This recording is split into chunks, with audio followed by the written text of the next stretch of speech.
Welcome to RVing in New England, the nation's only forum that puts you on stage with some of the biggest names in the RV industry. And now your hosts, John DePietro and Bob Zagami.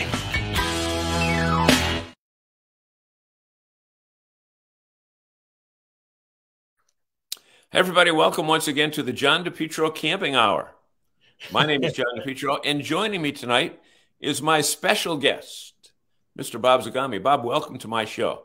John, thank you. You know, it's a pleasure, having you follow Mr. Rogers' Neighborhood. It gives us an adult theme for the night and not gets all that kid stuff off the air. So that's very thoughtful of you to invite me in here tonight.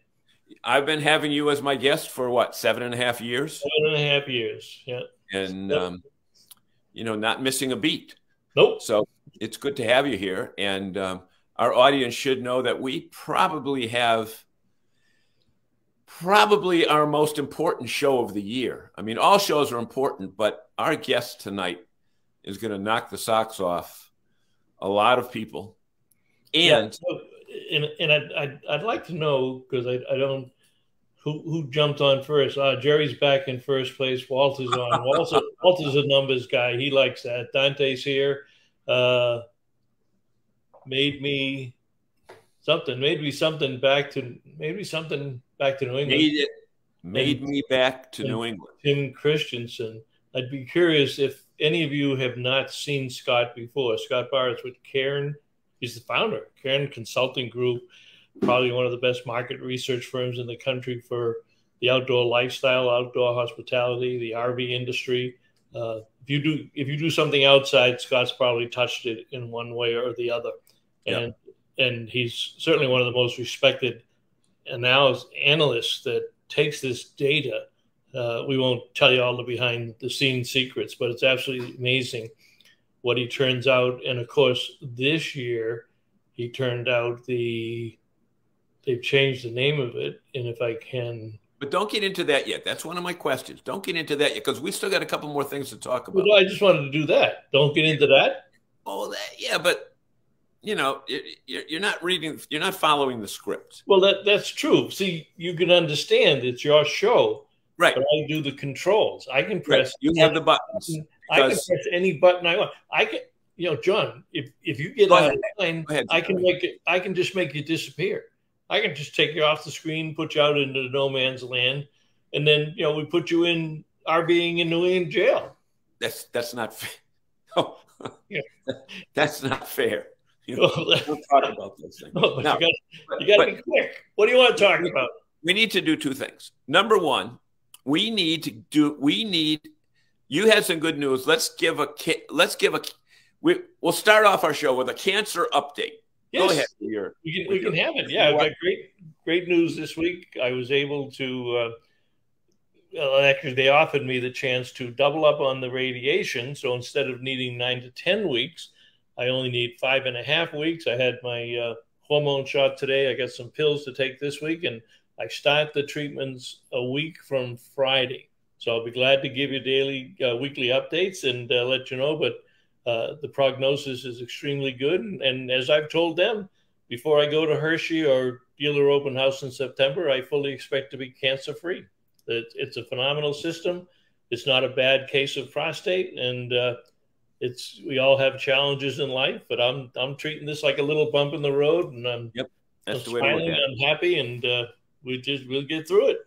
And you know what? As I look over at our audience, I would venture to say that at least 50% of the people that are over on the right side here have dealt with cancer either with themselves personally or someone in their family. Just out of curiosity, this is not a cancer research program. Our own market research there. Yeah. Just write down, yes, if someone in your family or yourself has had cancer. And while you're doing that, I need to tell you, John, we could call it Campers with Cancer. Campers with Cancer. Yeah. We could make a whole show of it. Yeah, exactly. Yeah. So Walter says yes.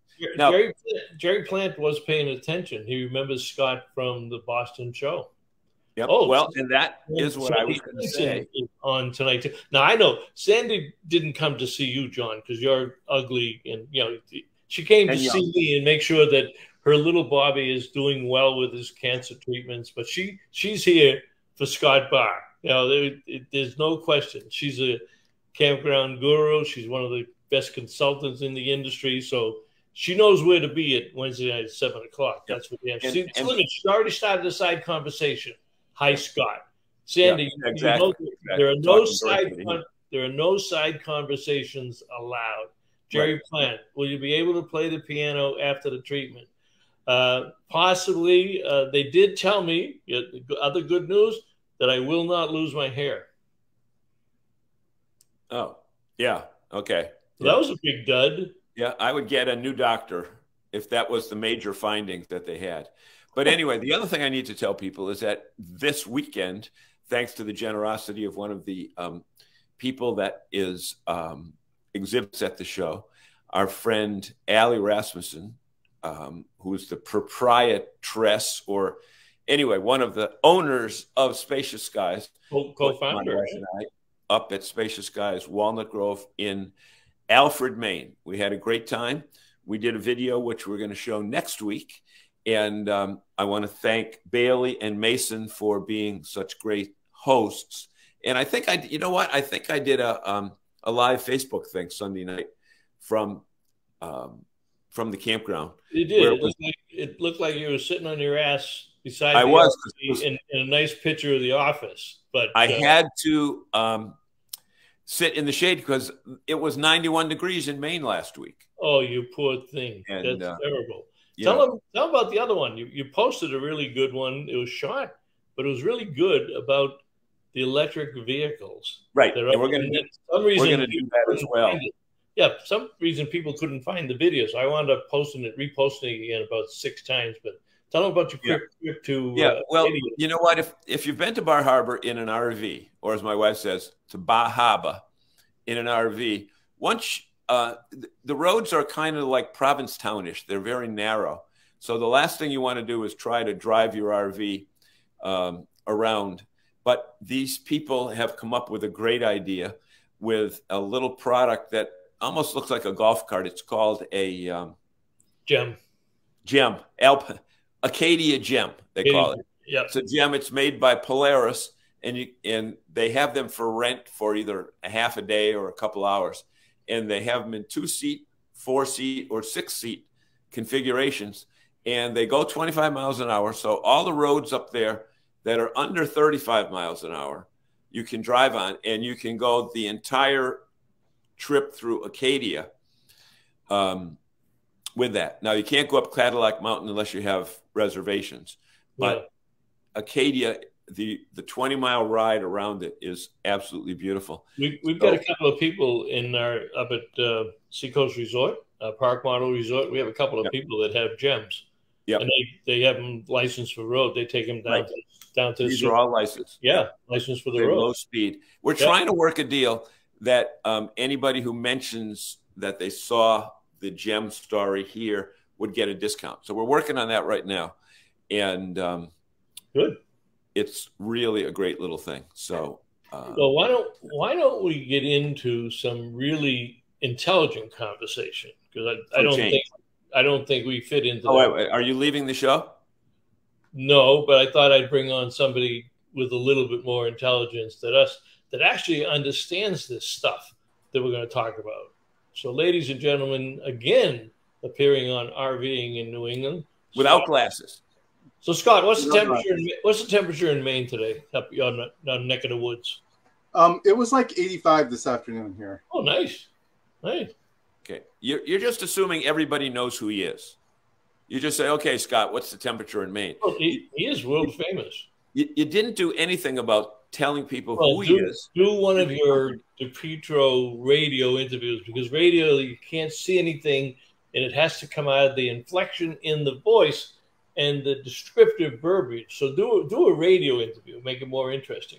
Okay, ladies and gentlemen, introducing our special guest for tonight, all the way from Maine, almost in New Hampshire, is Scott. How do I say it? Bahr. Bahr. I should have his name right.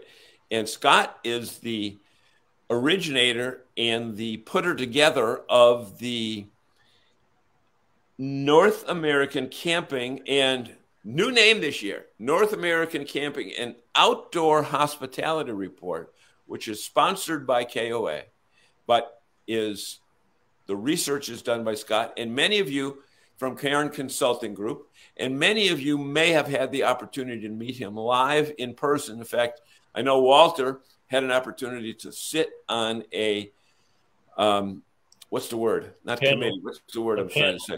A panel.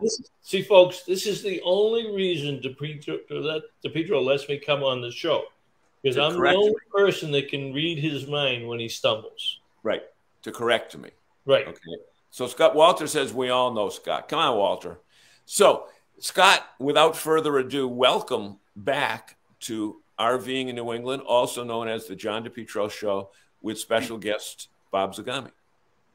Well, thank you. Thank you. I always love being on and talking to the folks from New England and, talking about camping and RVing. It's my favorite topic. So I, as you know, I can talk about this all day, and so can you. So, it's a good thing we have a time limit. I don't want to put you on the spot, Scott, but I know you're in demand. A lot of people in the media want you on their programs. You've done several other programs in the industry. Now, I don't want you to feel bad, but isn't RVing in New England the best show that you go on? Oh, absolutely. Without question. Without question. Yeah, absolutely. I agree. I think it's the best show that you can possibly go on. Yeah. Scott, you got to admit, I mean, there are people that have to have you on when the report comes out. Okay. But can't you tell by the questions that they're asking that they have no clue about what the hell they're talking about? Oh, yeah. Typically within the first couple questions, yeah. you can tell. Especially the bigger the media outlet, the less they know. But the beauty of this show, and that includes our audience. And you know what, Scott? We're the two that are on the screen, but the real key members of this show that make it successful are our audience members that stay with us, all 7.5, 8 years, whatever it is. And they're from all over the country. I don't know where Sandy's calling from right now. Walter is. I think she's home in Georgia. Georgia. Yeah. And these are RVers. Oh, did you check Sandy's note though? She doesn't want to have second place. And I'm the best conference he goes to. So yeah. Now, Scott, you got to admit, it's much easier coming on our show because you're sitting in your cabin, right? And you don't have to travel. And I will tell you this, Scott. And here's maybe something that you may want to add for a question in future years. Okay. The last couple of months, Zagami and I have had trips to go to down to Florida for the Tampa RV show, and then out to Elkhart for Power Breakfast. Airport and airline travel today is insane. Zagami spent 6 hours at the airport a month ago. I spent 6 hours at the airport the same week. Zagami left his house at 8 o'clock in the morning for a 12 noon flight, was pushed back to 1 o'clock, 2 o'clock. He got to the runway, started taxiing. They turned around, kept him on the plane for an hour, and then sent him home. Okay. Yeah, they're sitting on the runway and they got a check engine light. So I said, we have to go back. I think we have a problem with the engine. Oh, good. Then they worked on it for a couple more hours. Then they canceled the flight, and there was no other possible flights from Fort Myers to Boston for 3 days. 3 days we had it. So I canceled it to this weekend, but I had just the opposite. Unfortunately, this weekend I flew up on Saturday, flew back on Tuesday, and had no events. But flying really sucks. I mean, airports suck. I mean, it's just horrible. What a horrible way to have to, go about it. We've been tracking the whole issue of problems with air travel and how that's impacting camping. And it's a net positive because people are really getting sick of the air travel stuff. It's, they just don't want to hassle with it. They half the time they have to add days onto their vacation just to, go somewhere. And they'd rather drive. Everyone wants a road trip now. Road tripping's real popular, and no one wants to travel by air. right But now. the only good thing, and I usually fly JetBlue going back and forth, is they always have Jack Daniels. So that there's a saving grace that at 35,000 feet, I can at least sip my Tennessee whiskey. Yeah. Sandy said she's in Kentucky. Jerry Plant says an observation, and Jerry is very observant. He doesn't miss too much. My last KOA, Mr. Connecticut, the cabins were full and the campsites half occupied. Before we jump into some of that reporting, Scott, we read an awful lot lately about people who go to campgrounds that were told they were full, didn't have reservations, or they get there and the sites are half empty. What is the take in the industry on that? I guess people who make reservations don't show up, because I saw another post today online. The guy, couldn't get a site that he wanted. Then he gets there, the site that he wanted is empty, and he shows another 10 or 12 sites. What is the general feeling in the campground industry for situations like that? A lot of people are trip stacking, making multiple reservations, hoping they can get the one they want or the preferred one when the time comes. The other part of what's going on is dynamic pricing that a lot of people are using. So you keep, sometimes you keep sites, you might hold them a little bit so that you can get a premium for that site later on. But what we're seeing, and I think to Jerry's point, is right now we're seeing the trend of the accommodations, the lodging being way more popular than like the tent camping and the typical even tent and RV sites. So it's because of what I think what happened in the last year, you're seeing some people shy away a little bit from staying at campgrounds.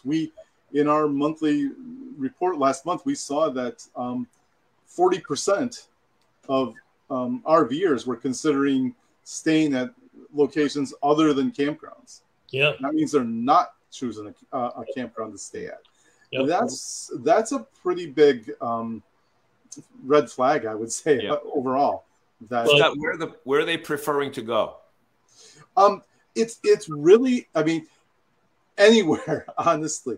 But there's such a variety of options right now. Between you had your Harvest Host people on, was it last week or the week before? Talking that's a good option. Hip Camp now has RV sites, but boondocking, dispersed camping are incredibly popular. Plus it's free.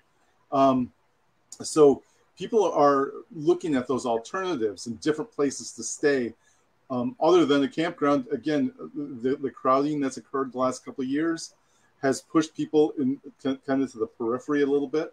I think that's a whole other conversation regarding what's going to happen with people doing that and going to some of these other places. But it's it's something that's we're seeing a changeover a little bit of a reset. Yeah.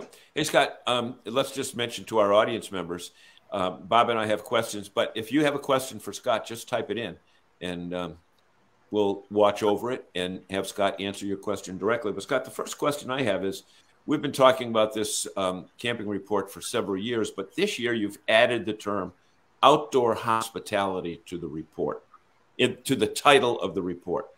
Define why that is there, and how did it make the title page this year?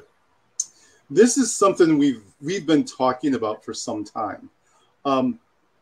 I first heard the term outdoor hospitality over 20 years ago. Jim Rogers said it the first time I ever heard it. And it was always an internal phrase at KOA. It has ever since I've been working with them. They all talk about outdoor hospitality there. And this year, with the kind of the changeover too, I'm seeing some of the comments on here about the cabins and the demand there, and how the campgrounds are including those. We're seeing this coming together of with the proliferation of glamping, that leisure traveler who normally doesn't camp or didn't camp in the past, they could dip their toes into an outdoor experience through some of these other types of lodging. So we felt that, especially with the direction of the industry overall and this kind of overlap that we're starting to see, that it really is outdoor hospitality that we're talking about. And we wanted to capture that and to talk about that more because it is such a big part of the industry. This was one of the slides, Scott.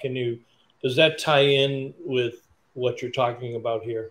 Yes, absolutely. Yeah, that was one of the surprises for me. I thought I knew glamping was going to continue to grow, but that 13-point jump was a surprise for me. I was a bit surprised by that, and so we're seeing that interest. That's what people want. They at least want to try it. Even your hardcore campers still want to try some glamping. They want to stay in the cabin. I'm a backcountry camper myself, but you know what? Once in a while, we'll go up to Bar Harbor and stay at Oceanside in the cabin. It's kind of nice. So it's a different experience, and we enjoy it. So this kind of shows the increase on it, and I do it, and I've talked about it on a couple of other shows. What I find amazing is my daughters are 45 and 40 or 45 and 41, and they don't go camping anymore, but they certainly go glamping. They have no problem paying $250 or $350 a night. I mean, it's not cheap. Glamping is not inexpensive. And in fact, it's probably I don't know where the slide is, but the spending, talk to this because this ties right into it. The difference in terms of the money that campers are spending and glampers are spending, right? Yeah. Yeah, the glampers are spending a lot. This is something that we've added on the last couple of years to look at what's that local impact of campers and glampers. And you can see a camper isn't spending a whole lot less than someone who stays at a hotel or resort. So they're still putting a lot of money into the communities that they visit. And it's a financial engine. Yep. Scott, that's an absolutely excellent point, and that's an excellent slide as well. And one of the things that I noticed that I made note of when I was doing my research is that the amount of money that campers put into local communities, 52 billion with a B dollars.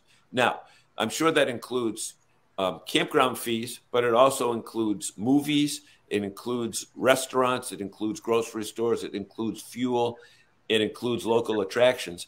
I don't think the RV industry or camping industry does a good enough job in explaining the good stuff that they do, because I'm seeing more and more pushback now. We just did a show earlier today.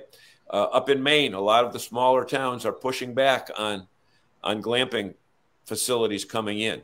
But 52 billion, Scott, that's a hell of a lot of money. It is. And I think, in a lot of places, the local economies are embracing that. In the part of Maine I live in, there's a lot of small kind of boutique glamping providers popping up here in the woods. There's in the last year, there's been like 3. So, and they bring in great guests. There's some places I saw someone posted that they're charged $450 a night at Auto Camp. I mean, there's the newest place here that is over by Mount Abram is charging. I believe they're going to end up charging over $1,000 a night for a stay. Who's putting that? Whose property is that?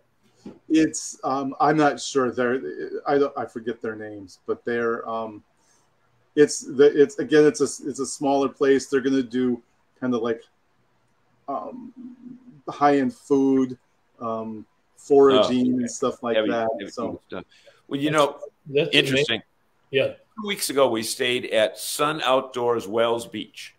It's been around a long time. It's a mile from the water. It's right on US 1. And they have taken 8 seasonal spots and move them to another part of the property and put in 8 park models, not cabins.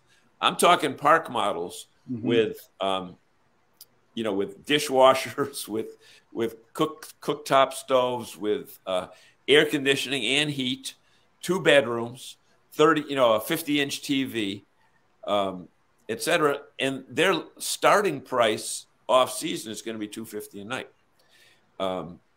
And in fact, tomorrow they're supposed to open. They're supposed to be ready for June 1st. You know, and it looks like, you know, Ryan Hadley had said that down at one of the Jellystones that he does some work at, that seems to be the case. And Jerry's place, those are just, it's an old campground that they got rid of and put in a bunch of Airstreams at Auto Camp. Yeah, Walter's got an interesting point here. I think I have a. Yeah, that's a good one, Walter.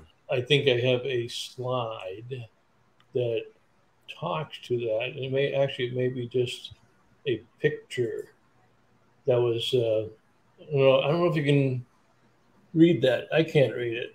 Looks like Karen Redfern. Yes, it does. But it's talking about that influence of being able to work. And even these companies that are trying to bring people back into the office, they're only bringing them back for 1 or 2 days a week. Yeah. So there's a lot of people out there. You know, we used to joke about a 4-day work week. Oh, you'd never have it. Well, hell, now you get a 4-day weekend because you go to the office 2 or 3 days and then work wherever you want elsewhere. Anything dramatic that came out of your research this year, other than the fact that it would probably validate what Walter's saying? I mean, a lot of these people have to be heading out. We're seeing the going back to the office a bit, popping a little bit as a barrier to spending more time. But we've also seen the steady climb year over year in how important it is for people to be able to have access to some technology while they're camping so they can work. And it does allow them to camp a significant amount more than if they didn't have access. It's the difference between someone, you know, being able to take, as you said, Bob, maybe a 4-day weekend and leaving on a Friday night, all the chaos that's involved with that, getting there after dark and trying to set up and then coming back on a Sunday and having to unpack and get ready the next day. You can work, you can, you know, even just check your emails. You can grab another day or two.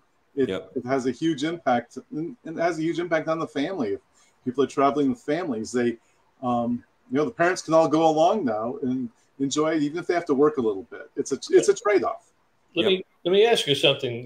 John and I were talking about it earlier today when we were taping our other show. How much, and I wonder if it comes out in any of your questions, when you look at, and I don't want to get political, but when you look at society today, they shoot you up in stores. They beat you up on train platforms. They beat up 3 Marines in San Diego the other day. Life outside of your home and where you recreate is not very pleasant. It's not a good environment in the country. So many people are saying, we're going to go camping or we're going to buy an RV. Did that show up in any of the questions at all? Feeling of safety and security. Is that what you're asking about? Safety and security at a campground. It's always been a big factor. We knew this, just so you know, as an aside, this is the 20th anniversary of KOA research. We started doing KOA research in 2003. I didn't know that.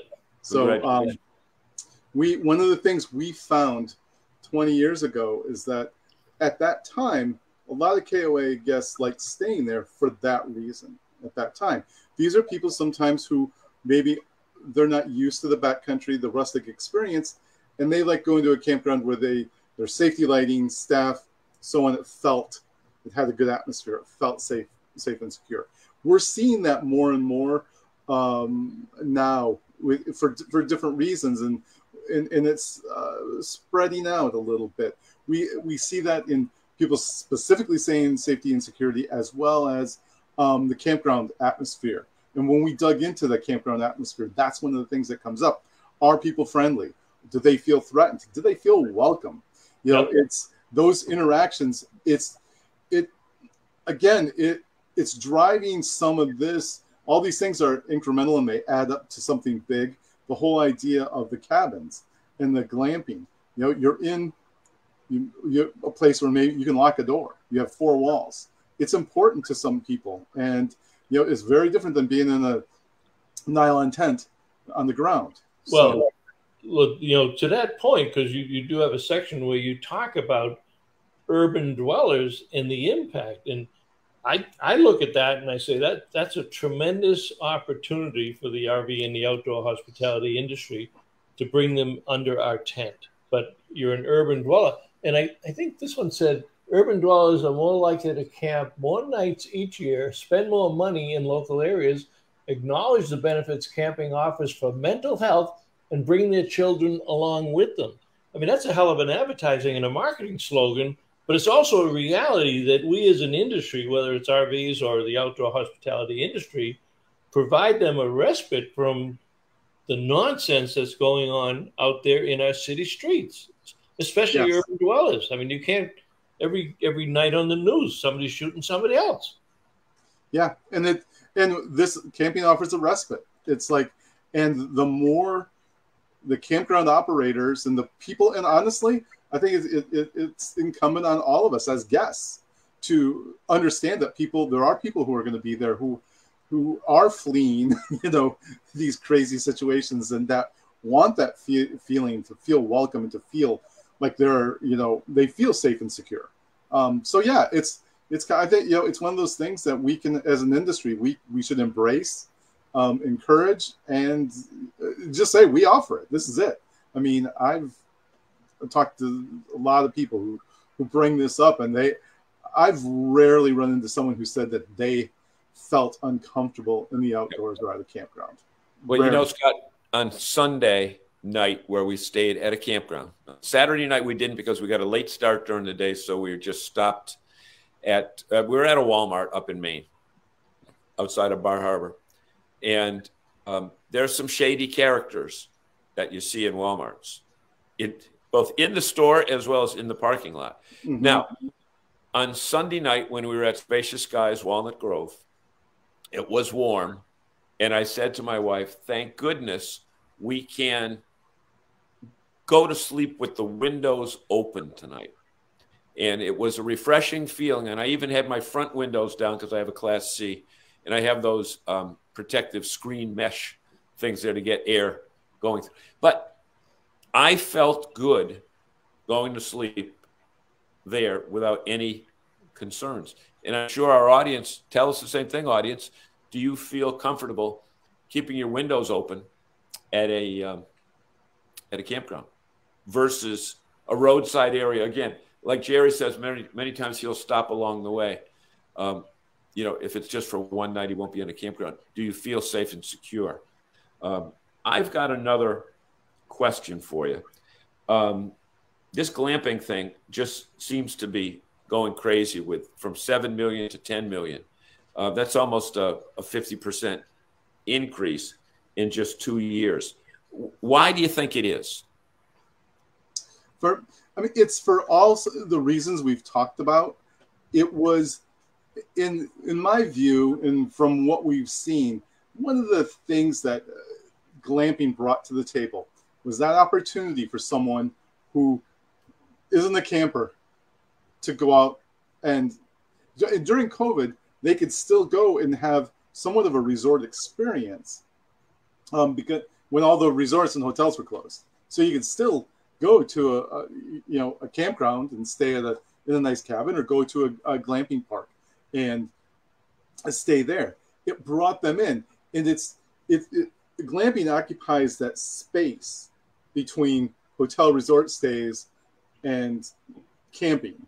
So if you're a person who had concerns about camping before, it could have been safety, security, it could be bugs, it could be not knowing what to do, how to get started, not knowing anyone who camped and having the knowledge.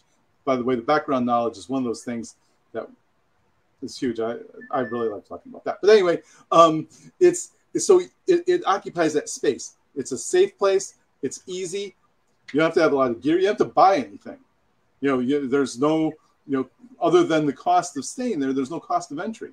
So you don't have to go out and buy a sleeping bag even. You can show up with your clothes and have that kind of experience. So it makes it easy for guests, and especially and even campers. The other side of that is campers who maybe they don't want to get all their gear out. Maybe they want to have a little bit more of a high-end experience themselves. So, well, let me ask you this, Scott, along those same lines. Bob, kick in here at whatever you want. You can see, Scott, that I'm carrying the show.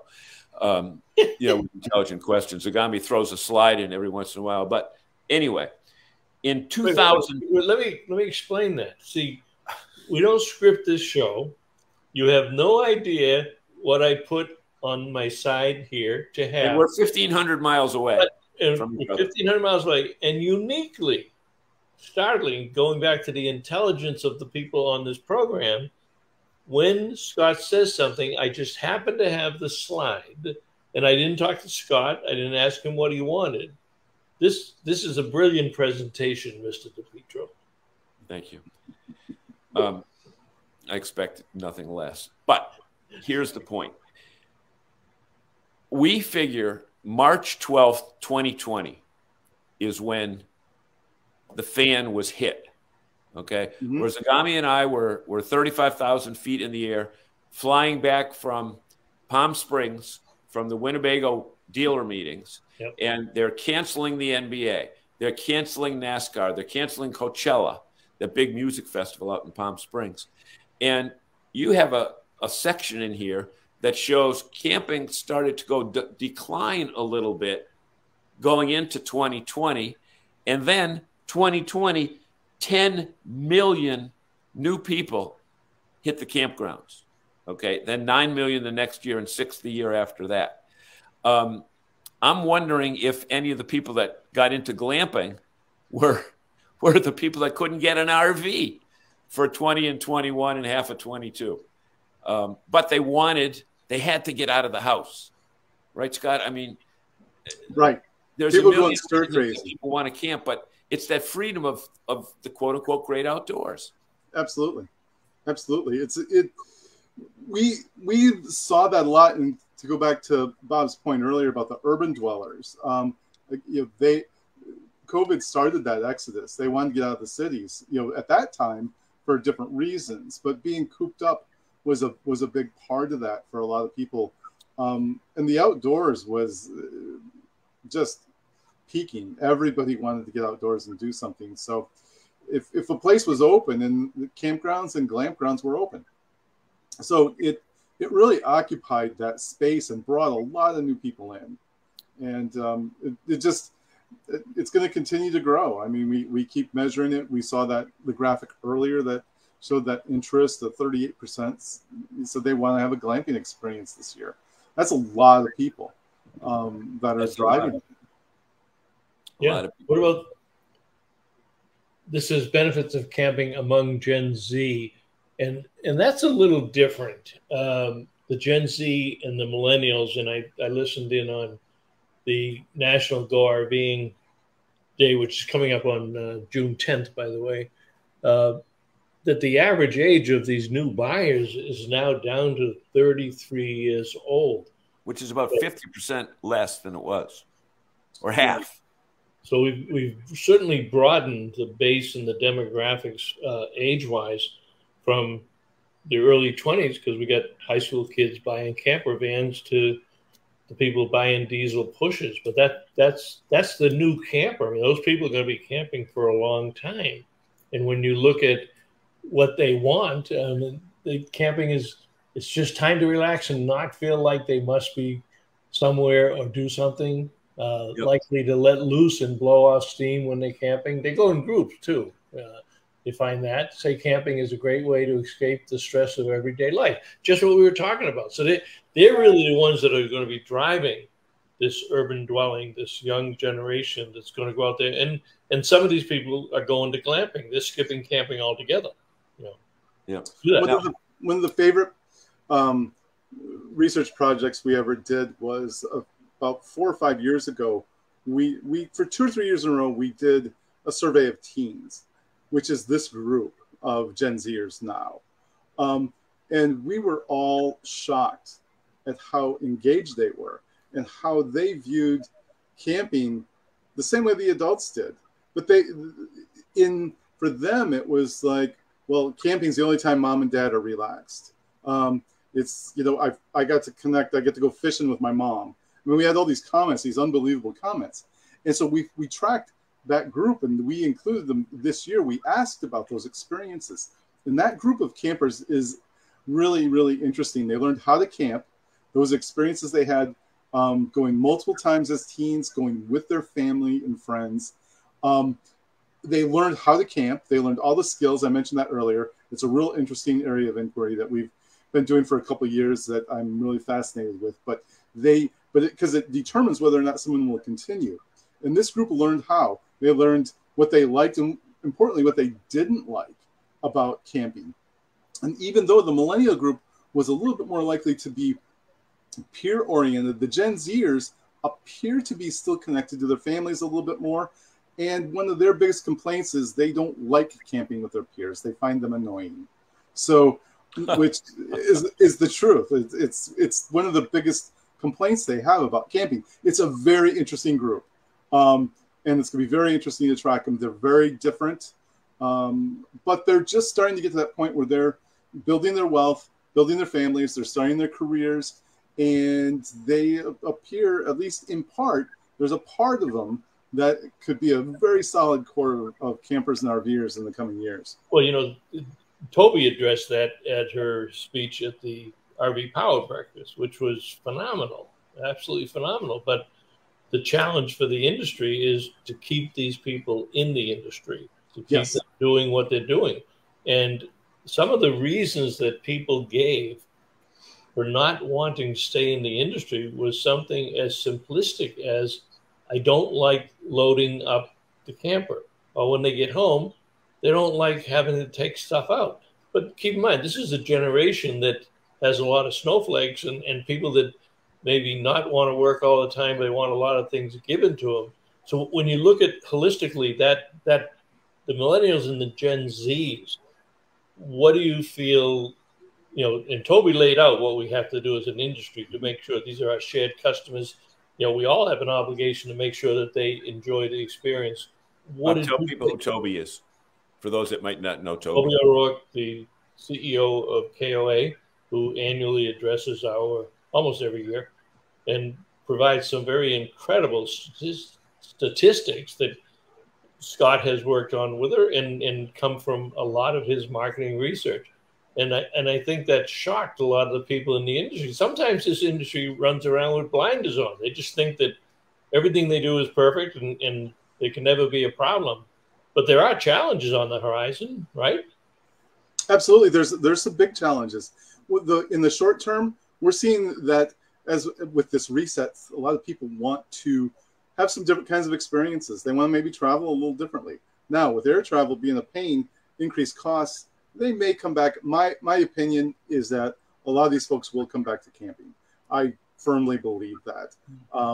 The annoyances get amplified when there's other issues that impact people. It's kind of a snowball effect. But yeah, again, going back to your point, John, about the glamping and why that's so popular too, again, you eliminate a lot of that. The unpacking when you get home, if it's just your clothes bag, it's a lot different than having all your gear when you get home and having to unpack that.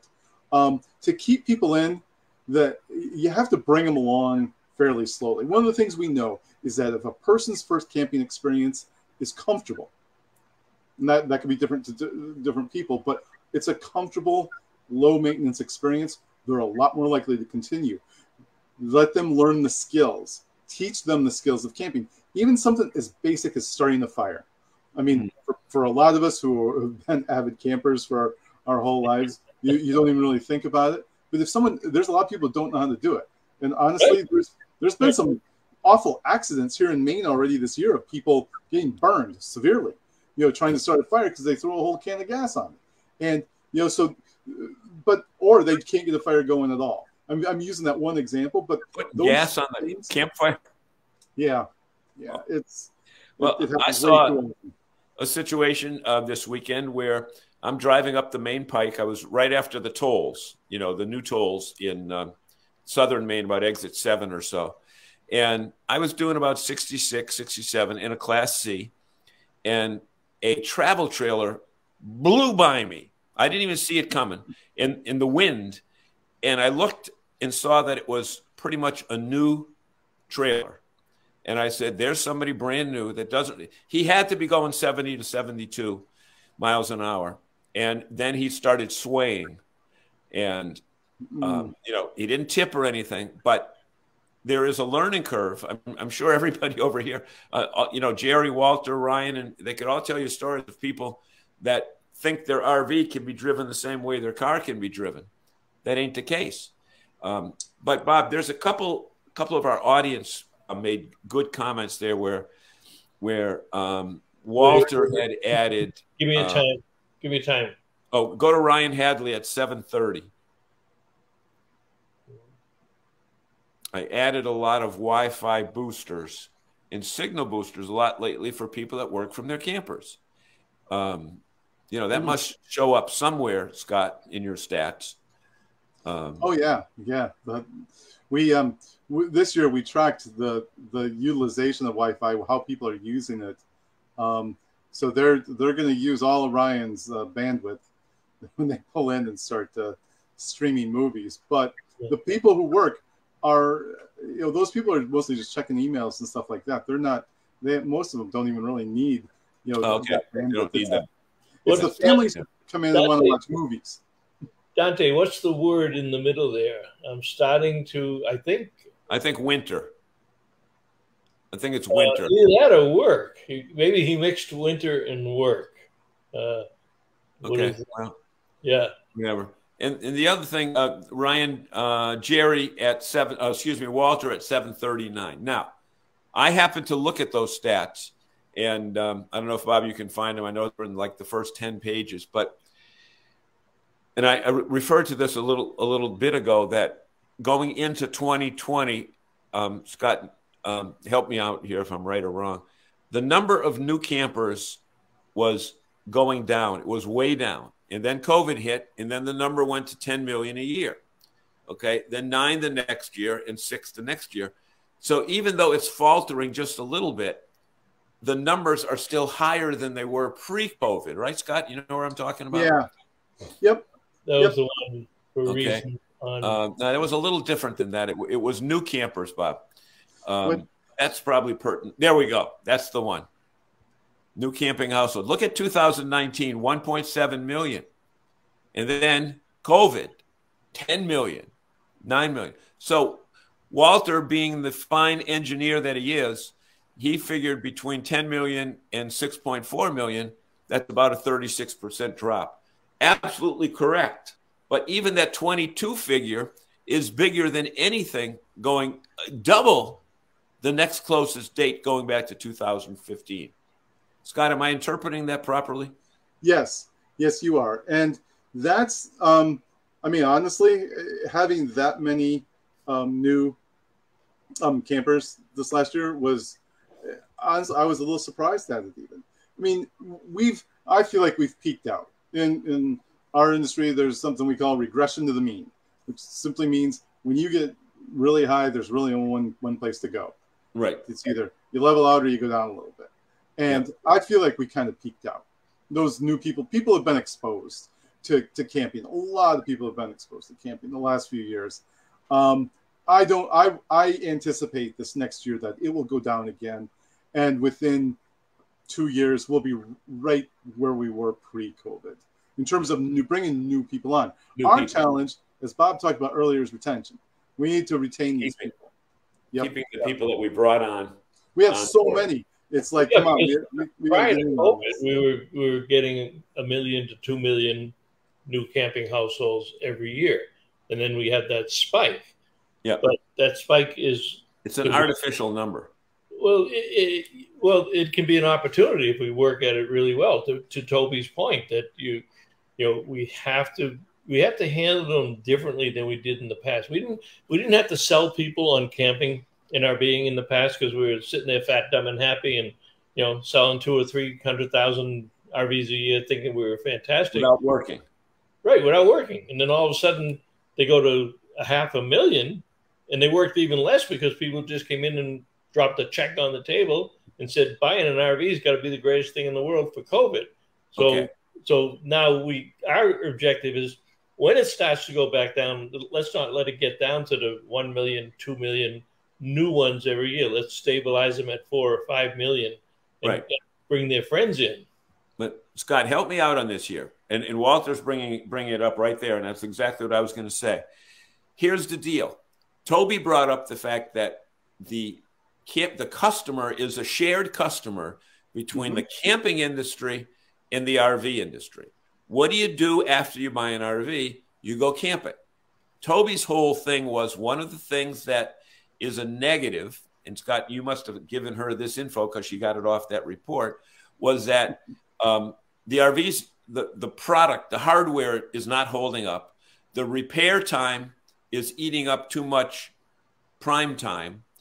And people are finding that a lot of the promises that were made in the dealer showroom were not being lived up to on the campground. So you got those issues. So it's not necessarily the bad camping experience because of the campground. You know, the toilet didn't flush, or the Wi-Fi didn't work, or the power wasn't consistent. It was the hardware that they were living in that was giving them trouble. Correct. And the most difficult thing, I think, for the RV industry to tackle right now is this.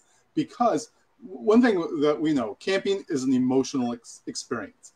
The reason people keep coming back is it's those emotional ties to camping, that experience. It's why for years the industry was able to, still thrive even, despite some of these things. We live in a different world now. And again, to go back to the glamping issue, it's like if someone is having a bad experience with their RV, the quality's low, they're out there, they're spending money, they're wasting vacation days, waiting for parts, they're all those things, then versus they could go to a glamping resort and stay for a few nights and, not have the gas and the cost of, the monthly payment and so on. So glamping is assuming that easy part of the equation. People want it to be easy. They want it to be low maintenance. And the RV industry has to tackle this. It's something that it keeps popping up. And, again, and this, as you mentioned earlier too, it's a different generation out there. Though I found the older generation is way more tolerant of these quality issues because they've learned workarounds. They've been doing it for a long time. They've learned how to adjust. Then the newer people, and again, I said this earlier, that first experience should be comfortable and stress-free. Stress is uncomfortable. When they go out there and they take their rig out for a while and they have issues, you have a dissatisfied person who's trying to get that emotional benefit from being out there and having all those benefits that we associate with it. So it's definitely an issue, and we as an industry, we as Toby said, it's shared. There's a lot of other issues that contribute to that. You mentioned driving, knowing how to handle it. What are the ethics? What are the ethics of the RV? What are the responsibilities? Who has responsibility for these new people that go out there and may or may not know how to use their RVs? So I won't jump on my soapbox too much. But just a note to Susan. Glad to have you join us, Susan. But the rule is, if you do show up late for personal reasons or whatever, you should apologize to the rest of the group. So she's down at Scusset Beach. That's a very popular beach. Audrey and her gang goes down there, and Rhonda and Joe and Jason and Lisa, they go down.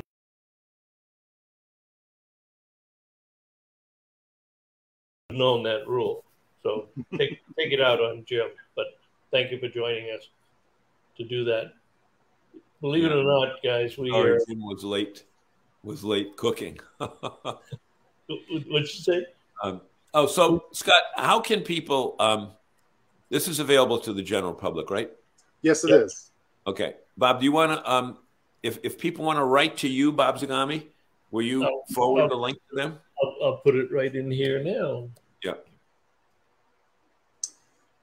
And as always, I invite people to contact me directly if you have questions. It's part of what we do. It's part of this process. I love talking to people because I learn a lot from it myself.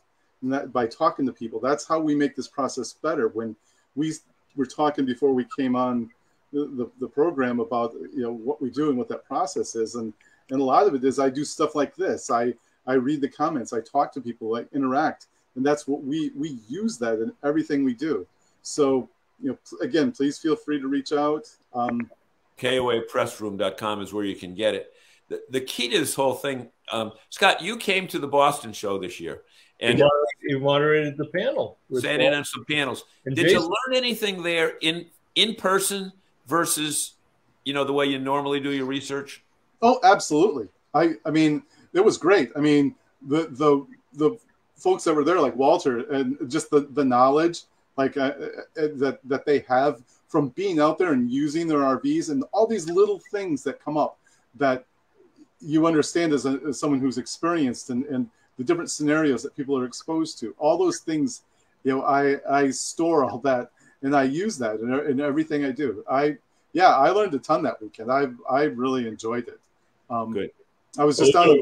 We're going to repeat it next year. Yep, we're going to repeat it next year.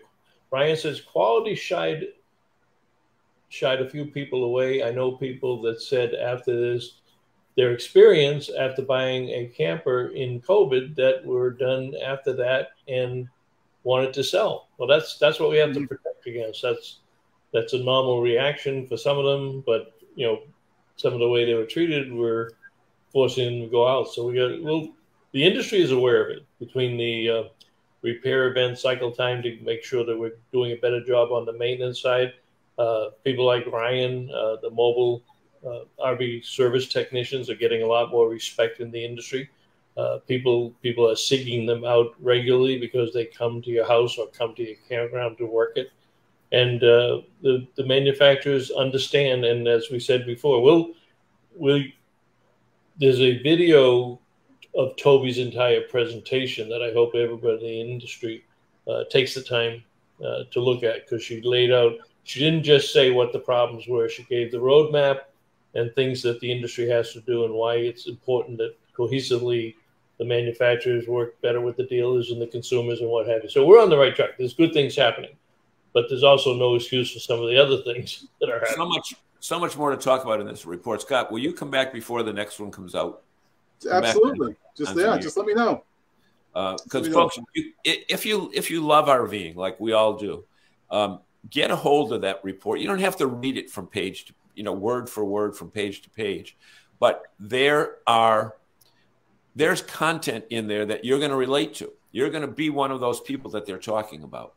It is so comprehensive that, again, I'm not a big stat guy. I don't like surveys, but this one I'm mesmerized with. I do, and I love the data. But as I've told all of our dealers, this report, and this goes for campgrounds too. I mean, this report should be mandatory reading for every RV salesperson, every RV service technician, every campground owner, and dealer owner too.